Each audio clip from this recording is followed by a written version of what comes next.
मंगलमय मंगल करण वीतराग विज्ञान। नमो ताहि जाते भय अरहंतादि महान। करि मंगल करि हो महा ग्रंथ करन को काज। जात मिलै समाज सब पावे निज पद राज। इस भवतरु का मूल एक जानहु मिथ्या भाव। ताको करि निर्मूल अब करिए मोक्ष उपाय। सर्वभेद जिसमें गर्भित हो ऐसा चैतन्य भाव सुपारिणामिक भाव, इस पंक्ति की चर्चा हम कल से कर रहे हैं। वैसे चलिए मैं एक प्रश्न के माध्यम से ही आगे बढ़ता हूँ। कुमकुम जी, डॉक्टर साहब, शशि जी, सभी जनों ने उत्तर देने का प्रयास करना है। सभी जन अपने अपने रूप से उत्तर देंगे, ठीक है? हाँ, मैं एक एक को ही पूछूंगा। कल के प्रकरण में अपन ने 2 प्रश्नों की चर्चा की थी, ठीक है? ध्रुव या फिर द्रव्य में भेद है या नहीं है, पहला प्रश्न। दूसरा प्रश्न, अगर भेद है तो गर्भित है या गर्भित नहीं है, दृष्टि के विषय में ये भेद गर्भित है या नहीं है। ये 2 प्रश्नों की अपन ने चर्चा की थी। बताइए आपको क्या समझ में आया है। देखिए मैं जानता हूँ ये बहुत टफ प्रश्न है, ये टफ प्रकरण है और पहले बारी में नहीं होगा, और आप चूक भी जाते हैं ना, कोई दिक्कत नहीं है, अपन उसको आज दोबारा रिपीट करेंगे, मुझे कोई हर्जा नहीं है, क्योंकि ये प्रकरण ही इतना महत्वपूर्ण है, ये क्लियर होना ही चाहिए, ठीक है? अगर आप चूक भी जाते हैं कोई आपत्ति नहीं है, आप उत्तर बस देने का प्रयास कीजिए कि आपको क्या समझ में आया है, ठीक है? चलिए स्टार्ट करते हैं। कुमकुम जी आपसे स्टार्ट करते हैं।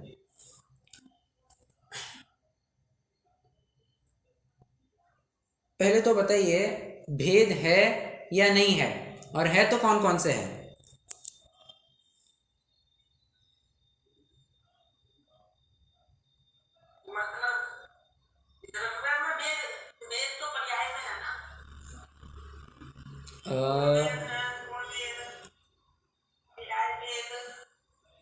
वो पर्याय में कैसे कहेंगे आप? है तो द्रव्य ही के भेद ना, द्रव्य ही द्रव्य। देखिए देखिए, चलिए चलिए, ओके, गुड पॉइंट। एक बात और समझ लीजिए, द्रव्य को ही भेद दृष्टि से देखा जाए तो ये प्रदेश, गुण, पर्याय इस रूप दिखेगा। प्रदेश वाला, पर्याय वाला, गुण वाला, इस प्रकार दिखेगा, ठीक है? और ये प्रदेशों को ही अखंड रूप से देखो, काल को ही नित्य रूप से देखो, या मतलब पर्यायों को ही एक अखंड रूप से देखो, या गुणों को ही अभेद रूप से देखो, तो क्या होगा? वही तुमको ध्रुव दिखेगा। कितने जन ये बात समझ रहे हैं, हजम कर रहे हैं?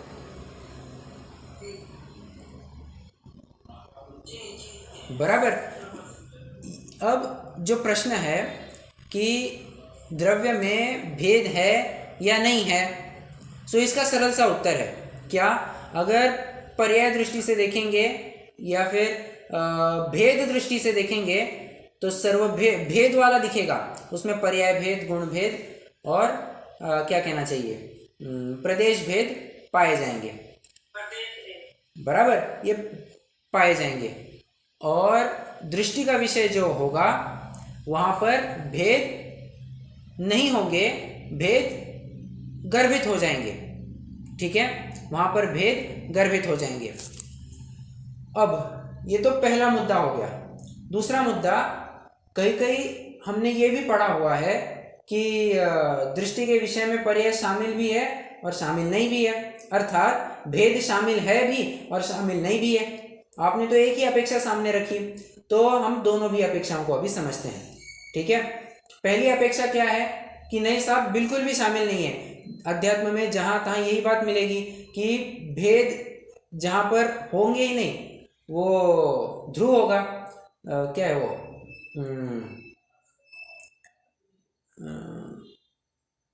अरे छेड़ाला के छठवें ढाल की वो एक लाइन है, मैं भूल रहा हूँ अभी।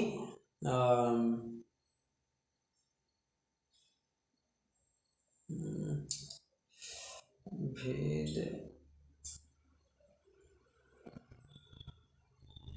गुण भेद, मैं भूल रहा हूँ, बट वहाँ पर भी ये बात आई गई है कि भेद को भी हटा करके अब वे अभेद में स्थापित हो गए हैं। ठीक है, ऐसी अर्थ वाली एक पंक्ति वहाँ पर मिलती है, 6वें ढाल में मिलेगी आपको, जहाँ पर शुद्धोपयोग आदि की चर्चा प्रारंभ की गई है। ठीक है, तो कहने की बात क्या है कि भेद आदि सब गौण कर दिए, भेद को गौण किया तभी तो जाकर के हम ध्रुव के ऊपर आश्रय कर पाएंगे। और एक उदाहरण, सत्य की खोज पढ़ी है आप सभी ने?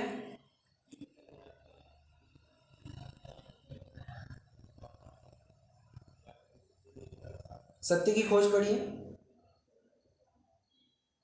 थोड़ी थोड़ी पढ़ी है, पहले काफी टाइम हो गया। अच्छा चलो, एक बार आद्योपांत पढ़ने का जरूर दांव लगाइएगा, बहुत ही सुंदर किताब है और एक प्रकार से बहुत ही रोचक रहेगा, आपको इन्फॉर्मेटिव भी रहेगा, रोचक भी है और ज्ञानप्रद भी रहेगा। बहुत अच्छी वो कहानी है, कहानी नहीं कह सकते, एक प्रकार से एक स्टोरी ही वहाँ पर रखी गई, एक स्क्रिप्ट जो दी है वहाँ पर वो बहुत ही सुंदर रखी गई है, तो एक बार ज़रूर पढ़ना चाहिए।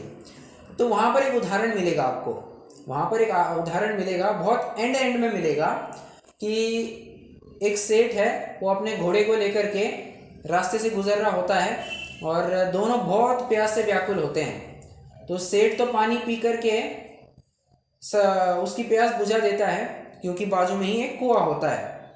अब घोड़े को पानी पीना होता है, तो वहाँ पर जो एक रहट चला, रहट मतलब समझते हैं ना? रहट मतलब समझते हैं? जी भैया, जी वो चलता है ना, वो जिससे पानी बराबर जिससे पानी निकाला जाता है, वो एक सिस्टम है। तो कुएं में से पानी निकालने को जो मशीन कह सकते हैं, सिस्टम कह सकते हैं, उसको रहट कहते हैं। तो रहट जब चलती है तो उसकी बराबर से आवाज़ आती रहती है। अब जब भी घोड़ा पानी पीने को जाता, वो रहट की आवाज़ से बिचकता और पानी नहीं पी पाता। तो सेठ ने कहा वहाँ के आदमी को, वहाँ के किसान को कहा, भैया रहट जरा रुका ना, ये घोड़ा पानी नहीं पी पा रहा है, रहट की आवाज़ आ रही है ना, तो रुका दो। लो भैया रुका दिया, पानी आना बंद हो गया। अरे पानी तो लाओ, पानी तो लाओ, तुम ऐसा कैसे कर रहे हो? लो रहट चालू कर दी, आवाज़ बंद करो। किसान एक बात कहता है, साहब देखिए, अगर रहट बंद करेंगे तो आपका घोड़ा प्यासा रहेगा, इस चलती रहे, अगर रहट चालू करेंगे तो आवाज़ आएगी, और रहट चालू होगी तभी ही आपको पानी मिलेगा। इस चलती रहट में ही आपको अपना पानी पीना, आपको घोड़े को पानी पीना पड़ेगा, नहीं तो वो प्यासा रहेगा।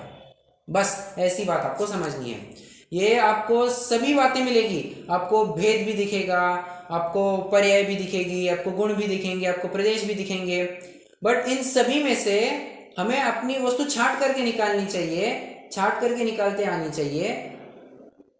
कैसे? ये पर्याय आदि को बाजू में करेंगे, इन सब मिली हुई वस्तु में से ही ये पर्याय आदि को बाजू में कर देंगे तो दृष्टि का विषय सामने आ जाएगा। इसी को कहते हैं कि दृष्टि के विषय में पर्याय शामिल नहीं है। ओके, जहाँ तहाँ आपको प्रकरण भी फैले हुए मिलेंगे ही। समयसार की 6वीं गाथा, पर्यायों से पार। कैसे? नविहोदी अपमत्तो नपमत्तो, मतलब न में अप्रमत्त न अप्रमत्त, इस प्रकार से अवस्थाओं को, पर्यायों को भी गौण कर दिया। और 7वीं गाथा, व्यवहारेणोदिश्यति नाणिस्य चरित्र दंसनम नाणम नवीनाणम न चरित्रम न दंसनम जानो। शुद्धो न गुणभेद कुछ भी नहीं पाया जाता, न ज्ञान है, न दर्शन है, न चरित्र है, कुछ भी नहीं बचता। कहने की बात इतनी है कि एक कथन पद्धति है कि दृष्टि के विषय में आपको भेद शामिल करने ही नहीं है, भेद को पूरी तरह उड़ा दो, कोई काम नहीं है इनका, छुट्टी कर दो इन सबकी, ऐसी एक कथन पद्धति मिलती है। दूसरी कथन पद्धति जिसको यहाँ पर थोड़ा फोकस में लाया जा रहा है, वो कथन पद्धति ऐसी है कि ये भेद तो है, परंतु इन भेद को गर्भित कर दिया है ध्रुव में। कैसे? ध्रुव रूप गर्भित कर दिया है। और चलो एक उदाहरण देता हूँ मैं। वैसे ये उदाहरण भी मैंने सुना हुआ है, मैं आपको फिर भी बताता हूँ। चलो, अपन ने क्या कहा कि ये पर्याय है ना, पर्याय ये अभेद रूप से द्रव्य में शामिल हो जाती है। मतलब दृष्टि के विषय में पर्याय भी अभेद रूप से शामिल है, गुण भी अभेद रूप से शामिल है, प्रदेश भी अभेद रूप से शामिल है।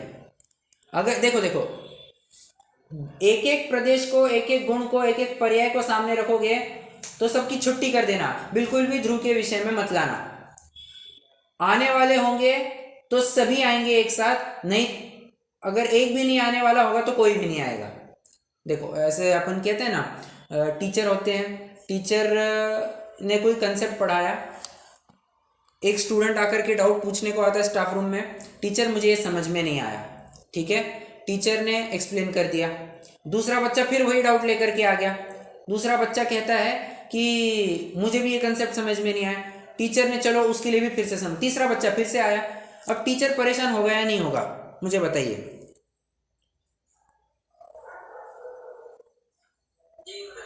टीचर क्या कहेगा, टीचर क्या कहेगा?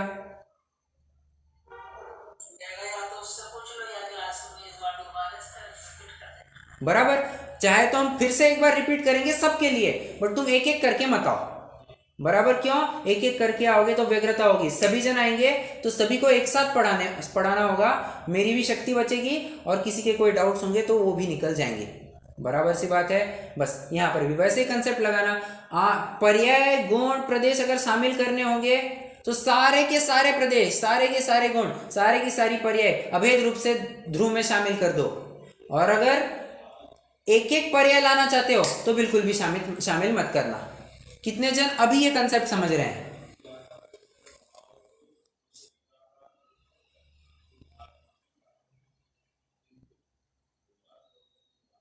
डॉक्टर साहब, शशि जी,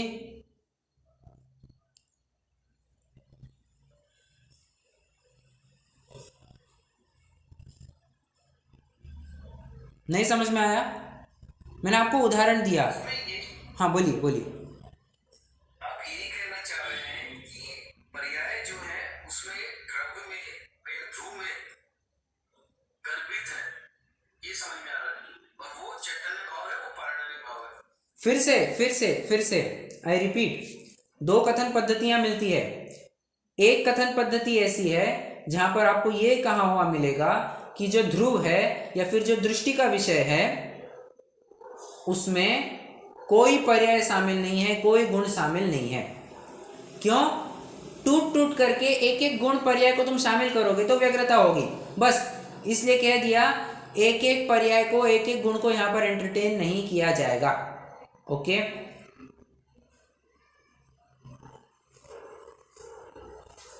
दूसरी कथन पद्धति ये मिलती है कि आना चाहते हो गुण को, गुणों को प्रश्न पूछा, शामिल होना चाहते हो मेरे में, पर्याय को पूछा, ध्रुव ने पर्याय को पूछा, शामिल होना चाहते हो, प्रदेश को भी पूछा, शामिल होना चाहते हो, तो सभी पर्यायों ने एक साथ हाँ कह दिया, तो तब जाकर के सबको शामिल कर लिया।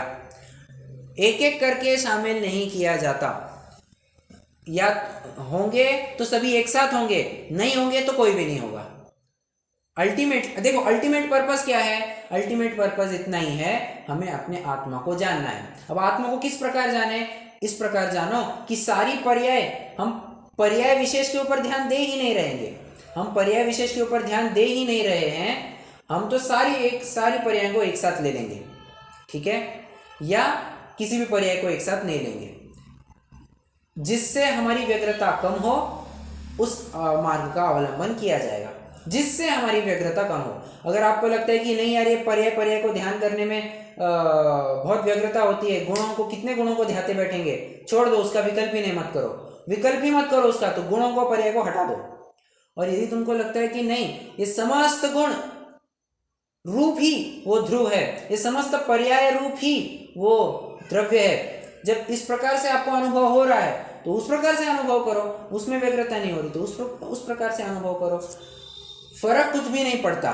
आप पर्यायों को शामिल करो या मत करो, अल्टीमेटली आपको आत्मानुभव के काल में व्यग्रता नहीं होनी चाहिए। व्यग्रता मतलब एक एक पर्याय का ध्यान नहीं करना चाहिए, एक एक गुण का ध्यान नहीं करना चाहिए, ठीक है।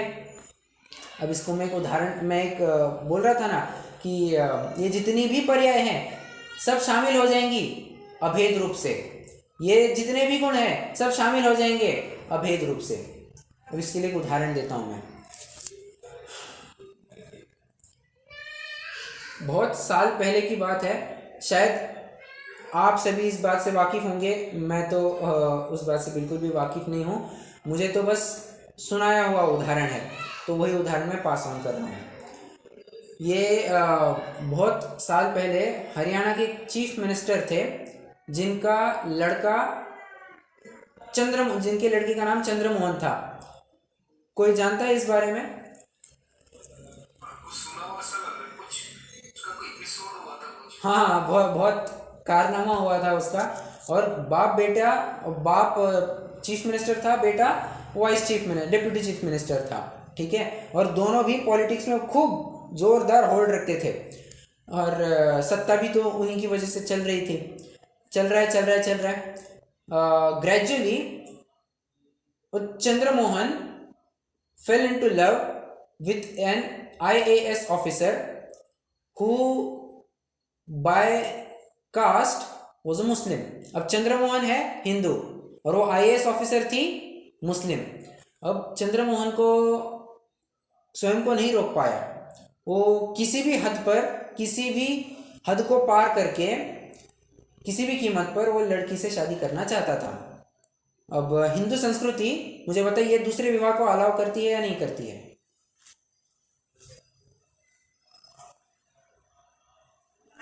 नहीं करती है। हिंदू संस्कृति, जैन संस्कृति में दूसरा विवाह अलाउड नहीं है।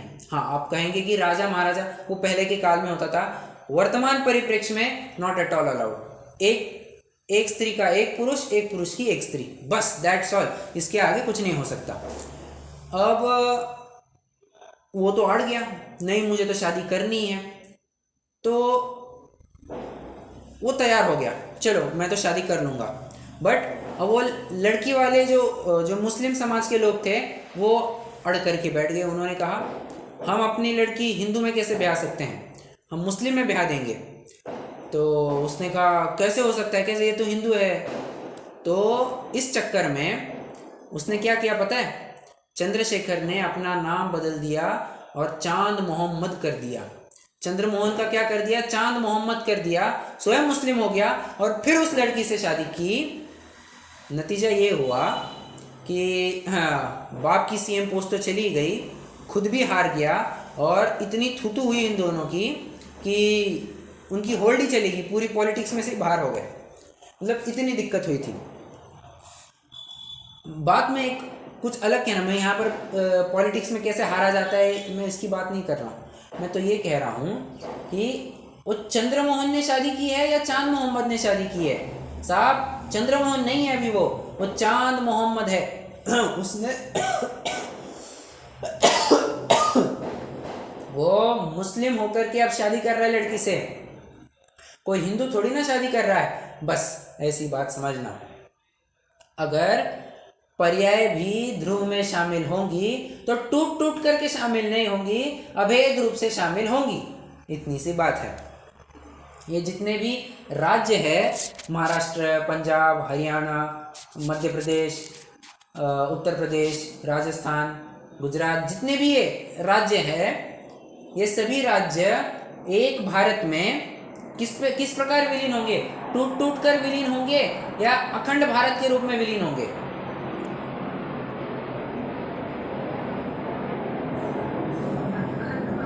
अखंड भारत के रूप में होंगे। और मुझे बताइए, भारत की पहचान इन राज्यों से है या इन राज्यों की अखंडता से है?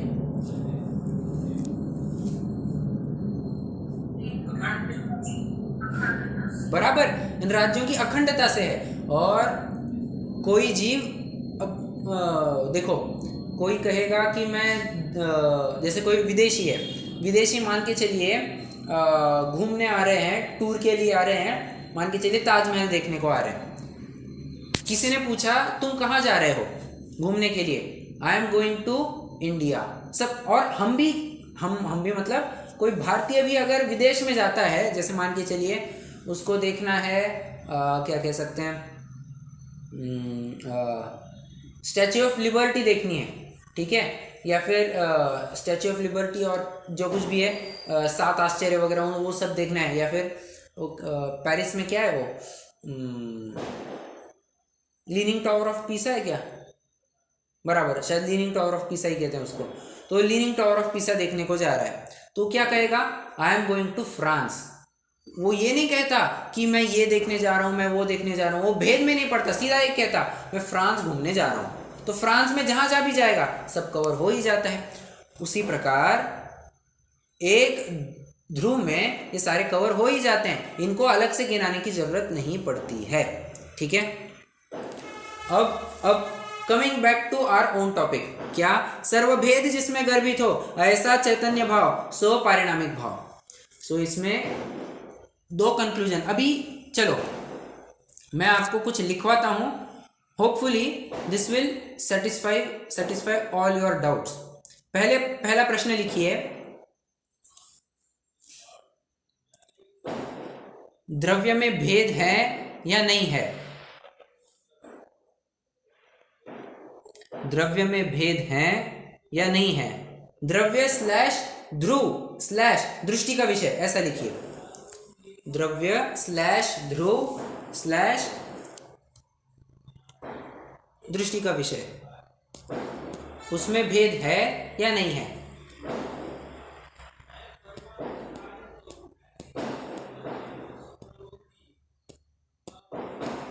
उत्तर लिखिए, भेद दृष्टि से ब्रैकेट पर्यायर्थिक नय से, भेद दृष्टि से ब्रैकेट पर्यायर्थिक नय से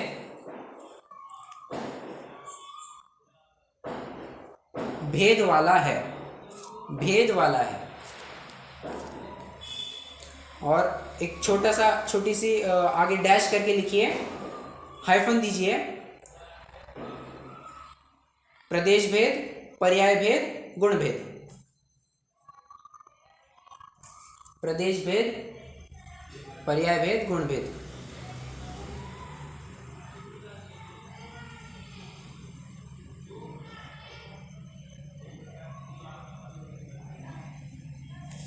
और दूसरा पॉइंट इसी में लिखिए, अभेद दृष्टि से ब्रैकेट में क्या लिखेंगे,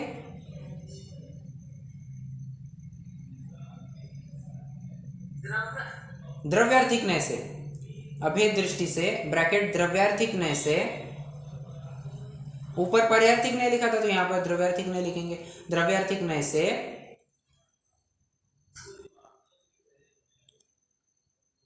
भेद नहीं पाए जाते।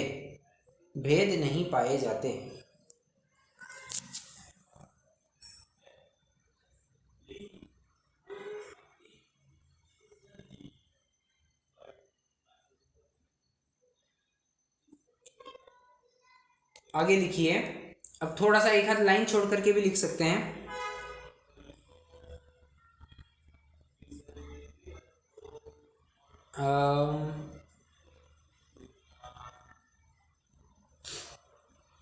लिखिए, या फिर चलिए पॉइंट नंबर 3 के रूप में कंटिन्यू कीजिए। ये 2 पॉइंट लिखे थे, पॉइंट नंबर 3 के रूप में लिखिए,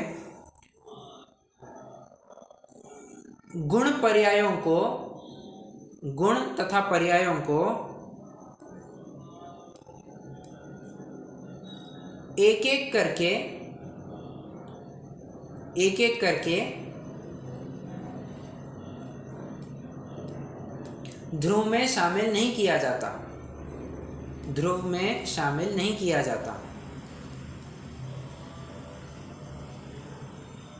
क्योंकि गुण तथा पर्यायों को ध्रुव में शामिल नहीं किया जाता, क्योंकि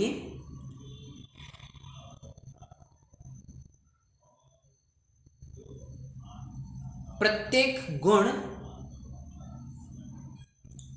गुण तथा पर्याय इकाई स्वरूप में व्यग्रता उत्पन्न करती है। व्यग्रता उत्पन्न करते हैं, क्योंकि प्रत्येक गुण और पर्याय इकाई स्वरूप में व्यग्रता उत्पन्न करते हैं।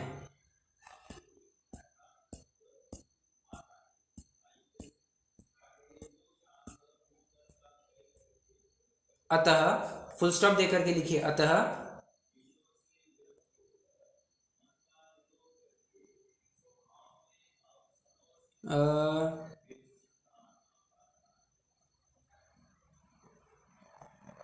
ठीक है, चलिए छोड़िए, वो मत लिखिए। अब पॉइंट नंबर 4 लिखिए। किसी अपेक्षा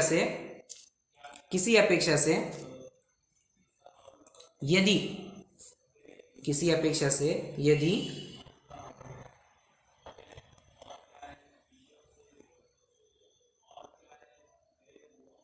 समस्त पर्यायों को ब्रैकेट पर्याय सामान्य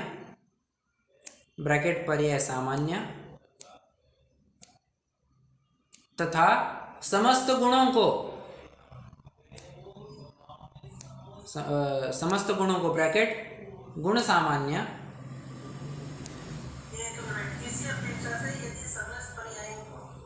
ब्रैकेट में लिखिए, कोष्टक में लिखिए पर्याय सामान्य तथा समस्त गुणों को ब्रैकेट गुण सामान्य तथा समस्त प्रदेशों को ब्रैकेट में क्या लिखेंगे अभी?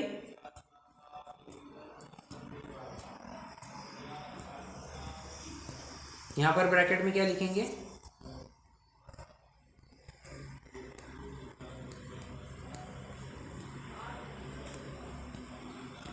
अरे यहां पर ब्रैकेट में क्या लिखेंगे?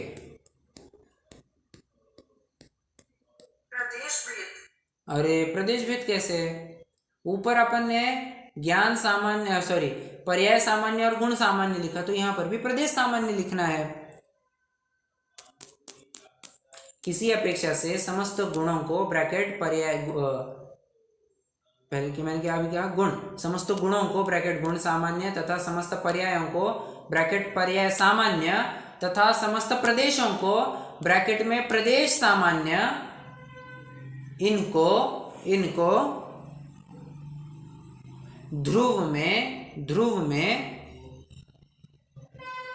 गर्भित किया जाता है।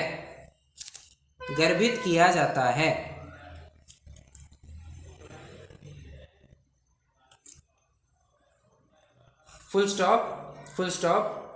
आगे उसी पॉइंट को आगे कंटिन्यू कीजिए। परंतु यह मिलना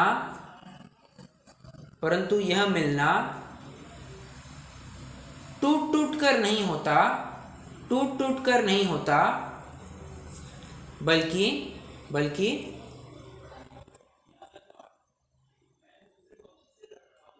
बल्कि अभेद रूप से होता है।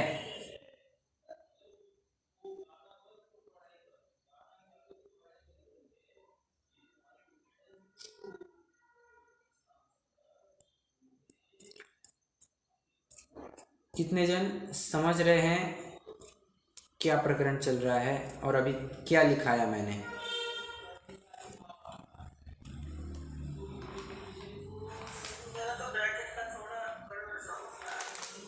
क्या दिक्कत हो गई? किसी अपेक्षा से यदि समस्त पर्यायों को ब्रैकेट पर्याय सामान्य तथा समस्त गुणों को ब्रैकेट गुण सामान्य, समस्त गुण मतलब पर्याय सामान्य तथा समस्त गुणों को लिखवाए ना। यहाँ पर 3 बातें लिखवानी है मुझे, पर्याय सामान्य, गुण सामान्य, प्रदेश सामान्य। तो समस्त पर्याय मतलब ही पर्याय सामान्य, समस्त गुणों और समस्त प्रदेशों बराबर। अब प्रदेश सामान्य मतलब क्या? यह असंख्यात प्रदेश ही ऐसा नहीं, यह मेरा अपना प्रदेश, बस कोई भेद में जाना ही नहीं, ये आत्म प्रदेश, ये मेरे आत्म प्रदेश। ओके, फिर और क्या हो सकता है? गुण सामान्य मतलब ये समस्त अनंत गुण, ये अनंत गुणात्मक मैं एक शुद्धात्मा, बस ऐसा अनुभवन। ये भेद में जाना ही नहीं तुमको। पर्याय सामान्य मतलब जो अनादि काल से चलता आ रहा धाराक्रम है, धारा प्रवाह है ये परिणमन का, तो उसी को कह दिया पर्याय सामान्य। अनादिकाल से चलते आ रहा है, एक विशिष्ट पर्याय नहीं। वो जो भील में, वही मारीच में, वही शेर में, वही महावीर में, तो ये जो पर्याय का एक अखंडपना है ना, तो उसी को कहते हैं पर्याय सामान्य।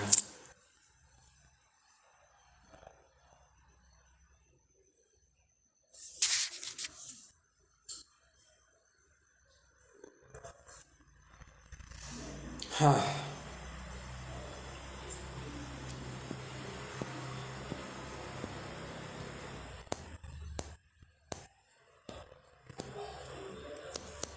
ओके। कोई किसी को प्रश्न है कुछ?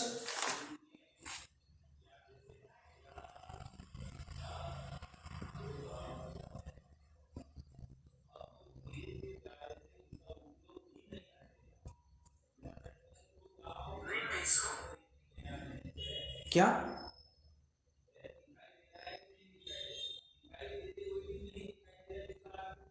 क्या कहा? Okay, good good. चलो, अब एक लास्ट क्वेश्चन लूँगा मैं, ये आपके इसमें ग्रंथ में नहीं है, बट इसकी चर्चा ज़रूर करना चाहूँगा मैं। देखो,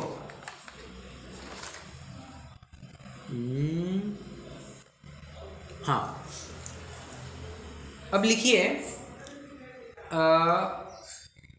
क्या लिख सकते हैं? अब चाहे तो ना एक अब प्रकरणी थोड़ा अलग चलेगा, प्रकरणी थोड़ा सा अलग चलेगा एक प्रश्न के माध्यम से। पहले लिखिए, श्लोक वार्तिककार कहते हैं, श्लोक वार्तिककार कहते हैं,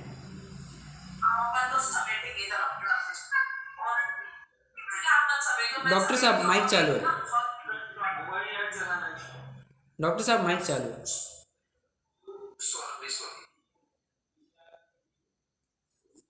लिखिए, श्लोक वार्तिककार कहते हैं, द्रव्य अर्थात शुद्ध अशुद्ध पर्यायों का पिंड। श्लोक वार्तिककार कहते हैं,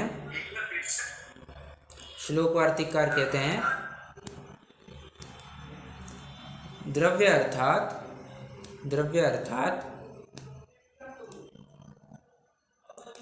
शुद्ध अशुद्ध पर्यायों का पिंड।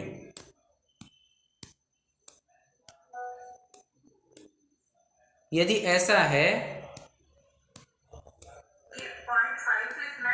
नहीं 0.5 नहीं, इसको अलग से क्वेश्चन लिखिए, ये अलग सा क्वेश्चन है, अलग सा क्वेश्चन है ये। तो मैं फिर से दोहराता हूँ, श्लोक वार्तिककार कहते हैं, द्रव्य अर्थात शुद्ध अशुद्ध पर्यायों का पिंड, द्रव्य अर्थात शुद्ध अशुद्ध पर्यायों का पिंड। ठीक है, यदि ऐसा है तो दृष्टि के विषय में पर्याय क्यों शामिल नहीं की? एक अपेक्षा देखी थी ना अपन ने कि शामिल नहीं की है। यदि ऐसा है तो दृष्टि के विषय में पर्याय शामिल की ही क्यों नहीं?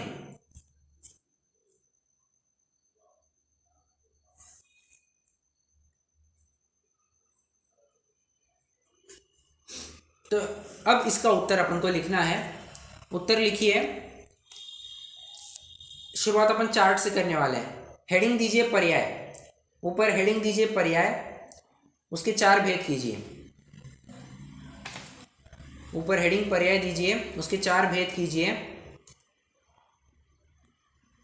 4 ब्रांचेस, मतलब वही 4 भेद मतलब 4 ब्रांचेस। पहला लिखिए लाक्षणिक पर्याय, पहली लिखिए लाक्षणिक पर्याय, पहली है लाक्षणिक पर्याय, दूसरी है विराधक पर्याय, दूसरी है विराधक पर्याय, तीसरी है साधक पर्याय। साधक कहो आराधक कहो एक ही बात है, साधक पर्याय। और चौथी होगी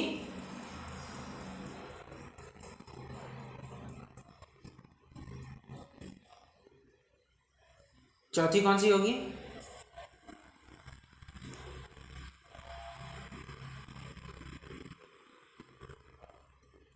पहली है लाक्षणिक, दूसरी है विराधक, तीसरी है साधक, तो चौथी कौन सी होगी पर्याय?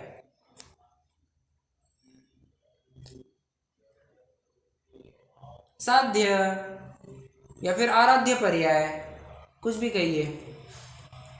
अब आपको इसमें ज़्यादा कुछ समझ में नहीं आया, मैं समझाता हूँ।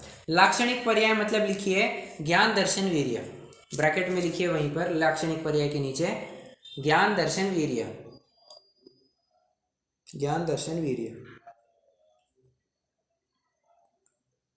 विराधक के लिए लिखेंगे आश्रव बंध, विराधक के लिए लिखेंगे आश्रव बंध।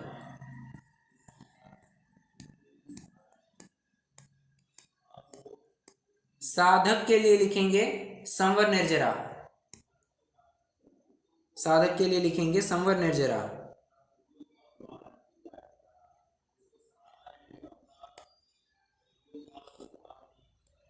और साध्य के लिए लिखिए, साध्य के लिए क्या लिखेंगे? अरे उत्तर तो दीजिए। परफेक्ट परफेक्ट, मोक्ष आ जाएगा, परफेक्ट। अब जो द्रव्य है ना, द्रव्य वो इन चारों पर्यायों का पिंड है। ये लाक्षणिक पर्याय, विराधक पर्याय, साधक पर्याय, साध्य पर्याय, इन चारों पर्यायों का ये पिंड है। ठीक है। अब एक बात समझना, ये जो आश्रव बंध संवर निर्जरा मोक्ष, ये इनके नाम से तो अलग से तत्व ही लिख दिए। इनके नाम से जब अलग से तत्व ही लिख दिए हैं तो इनका जीव अर्थात जो जीव तत्व है, जो चैतन्य तत्व है, उसमें इनका क्या प्रवेश?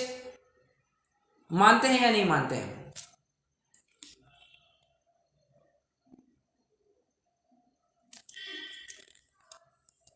ये आपने एक चारों पर्यायों का पिंड, ये क्या बोला था आपने अभी? द्रव्य।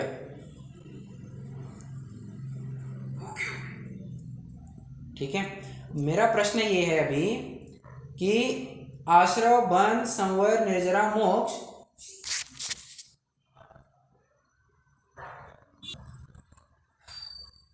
हाँ, तो क्या कह रहा था मैं, जब इनके नाम से अगर अलग से तत्व ही लिखे हैं तो मुझे बताइए इनका जीव तत्व में कुछ प्रयोजन रहेगा या नहीं रहेगा? प्रवेश रहेगा या नहीं रहेगा?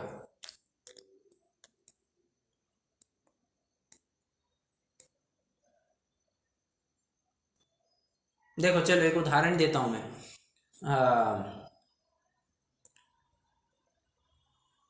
भारत, चीन, पाकिस्तान, नेपाल, ओके। अब ये तीनों चारों देश हैं। अब चीन वाला भारत में घुस सकता है क्या?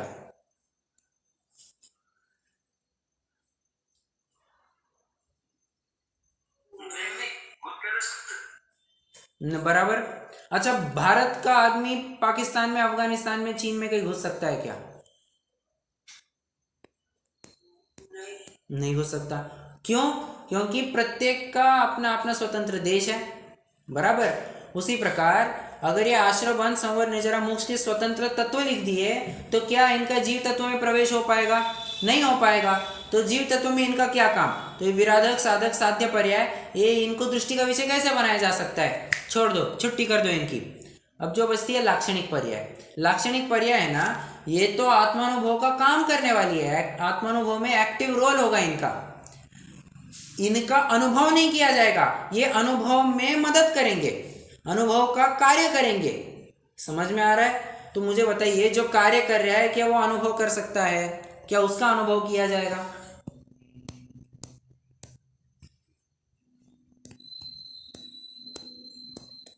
उसकी वजह से हो रहा है अनुभव, तो वो तो अलग ही हो गया ना। बराबर, वो भी अलग हो गया। उसकी वजह से अनुभव हो रहा है। They are helping us in the process of आत्मानुभव। उनका अनुभव तो नहीं हो रहा है ना, सिंपल, तो इनकी भी छुट्टी कर दी, तो लाक्षणिक पर्याय भी दृष्टि का विषय में शामिल नहीं है। अब मुझे बताइए, जब चारों ही पर्याय हट गई है तो कौन सी पर्याय आप लेंगे दृष्टि के विषय में? बस इसलिए कह दिया कि दृष्टि के विषय में कोई पर्याय शामिल नहीं है।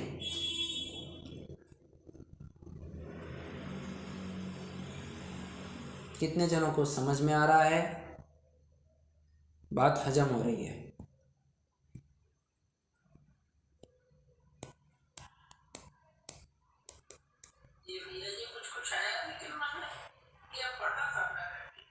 क्या मुझको समझ में आ रहा, मैंने पहले भी नहीं पढ़ा हुआ है। अच्छा, ओके ओके। इसमें इसमें जो क्वेश्चन रेज किया है ना, वो कॉन्ट्राडिक्टरी हो रहा है ना अपने आप में। जैसे वो लिख रहे हैं ना, श्लोक वार्तिकार कहते हैं द्रव अर्थात शुद्ध अशुद्ध पर्यायों का पिंड, यदि ऐसा है तो दृष्टि के विषय में पर्याय क्यों शामिल नहीं?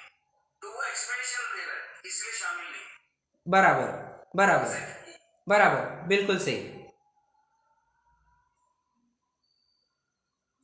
एक बात समझना, थोड़ी सी गहरी बात कहूंगा, थोड़ी सी गहरी बात करूंगा मैं। सुनिए 1 मिनट, लेट मी कंप्लीट। थोड़ी सी गहरी बात करूंगा, बट इतना समझ जाएंगे ना तो आपको और आसानी हो जाएगी। एक होती है द्रव्य व्यवस्था, एक होती है तत्व व्यवस्था। क्या कहा? एक होती है द्रव्य व्यवस्था, एक होती है तत्व व्यवस्था। द्रव्य व्यवस्था में आश्रव, बंध, संवर, निर्जरा, मोक्ष, ये आपको इनका अंतर्भाव द्रव्य में कर दिया जाएगा, इनका अंतर्भाव द्रव्य में कर दिया जाएगा, तभी तो जाकर के कहा है कि शुद्ध अशुद्ध पर्यायों का पिंड। परंतु तत्व व्यवस्था में इनमें से किसी को प्रवेश नहीं मिलेगा, तत्व व्यवस्था में इनमें से किसी को प्रवेश नहीं मिलेगा। ठीक है, इतनी सी बात है। तत्व व्यवस्था बोले तो अपना आत्मानुभव का कार्य उतना समझ सकते हैं।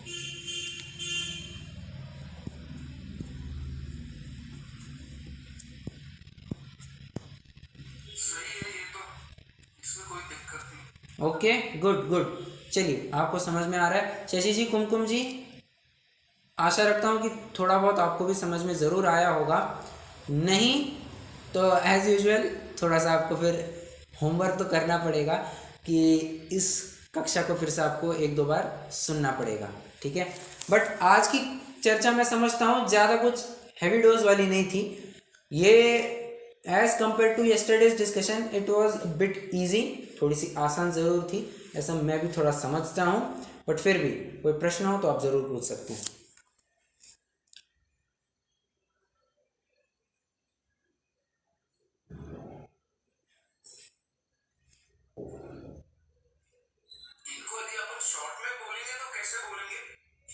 किसको?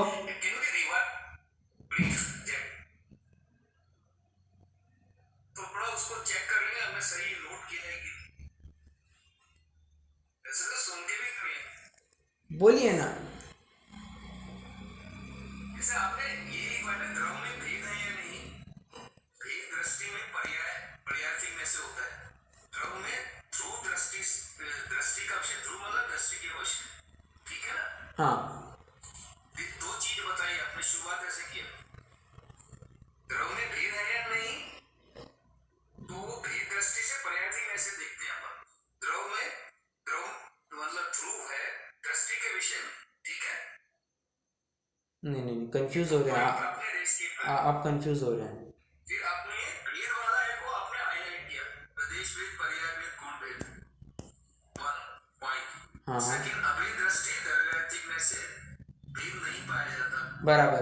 तीसरा, गुण पर्याय को एक एक करके ध्रुव में शामिल नहीं किया जाता, क्योंकि प्रत्येक गुण पर्याय इकाई स्वरूप में द्रव्यता उत्पन्न करते हैं। बराबर, राइट, ये 3 पॉइंट है। फिर इसी अपेक्षा से यदि समस्त पर्यायों को, दैट इज प्रकृति में पर्याय समान, समस्त गुणों को गुण समान, समस्त प्रदेशों को प्रदेश समान, इनको ध्रुव में गर्भित किया जाता है। परंतु यहाँ मिलना टूट कर नहीं होता, अभेद रूप से होता है। बराबर, सही है, बराबर, बिल्कुल सही। ठीक है, ये जो आपने रेस किए 4 पॉइंट अपन ने, ये द्रव प्लस प्लस पर्याय भेदों को दृष्टि के विषय में गर्भित करना है या नहीं करना है, मतलब मैंने दोनों प्रश्नों का उत्तर एक साथ दे दिया, 4 पॉइंट में दे दिया आपको। अच्छा अच्छा, ये दोनों का आंसर इसमें चारों में यस यस, इन दोनों का कंबाइंड आंसर, मतलब वैसे वो दो अलग प्रश्न नहीं है, थोड़ा सा ये होता वो दो अलग प्रश्न नहीं है, वो एक ही प्रश्न के दो सब क्वेश्चंस है, 2 सब questions of the single question, ऐसा है वो। ठीक ठीक ठीक, ओके, थोड़ा और will repeat yes sure here again. Sure sure, okay, thank you. या चलिए रुकते हैं, चिन्ह स्तुति करेंगे।